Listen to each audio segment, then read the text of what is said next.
Chairman Peoples Party Bilawal Bhutto Zardari نے دعویٰ کیا ہے کہ آزاد کشمیر میں پیپلز پارٹی کی حکومت بنے گی۔ کوٹلی میں جلسہ عام سے خطاب کرتے ہوئے واضح کیا کہ وہ پوری دنیا میں مسئلہ کشمیر کا مقدمہ بھرپور انداز میں لڑتے رہے ہیں اور آئندہ بھی کشمیریوں کی آواز بلند کرتے رہیں گے۔ آزاد کشمیر کے حالیہ مسائل کا ذکر کرتے ہوئے مطالبہ کیا کہ تمام معاملات سیاسی طریقے سے حل کیے جائیں۔ کچھ لوگوں کے اقدامات کی سزا پورے کشمیر کو نہیں دی جا سکتی۔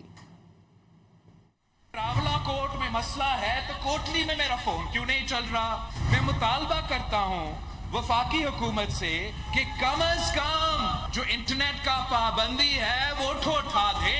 لوگوں کا کاروبار پہ نقصان ہو رہا ہے، اس قسم کے اجتماعی سزا نہیں دیا جاتا۔ آپ میرا حکومت دیکھنا چاہتے ہیں یا ان لوگوں کا حکومت دیکھنا چاہتے ہیں جو میر پور کو، جو راولہ کوٹ کو کشمیر کا حصہ ہی نہیں مانتے؟ میں سمجھتا ہوں آج تک یہ جواب نہیں آیا وزیر اعظم پاکستان سے، حکومت پاکستان سے، کہ یہ جو آپ کا آنریبل ممبر سیال کوٹ نے بیان دیا ہے کشمیریوں کے خلاف اور میر پور کے خلاف اور راولہ کوٹ کے خلاف، کیا یہ بیان وفاقی حکومت کا پالیسی ہے یا نہیں؟ پاکستان کے اندر بھی یہ لڑائی چل رہا ہے، وہاں بھی وہ سمجھتے ہیں کہ کراچی بھی فیصلے بھی اسلام آباد کو کرنا چاہیے، بلوچستان کے فیصلے بھی اسلام آباد کو کرنا چاہیے، لیکن ہمارا زور ہوتا ہے کہ سندھ کا فیصلہ سندھ کرے گا، بلوچستان کا فیصلہ بلوچستان کرے گا، تو ویسے ہی کشمیر کا فیصلہ کشمیر کرے گا۔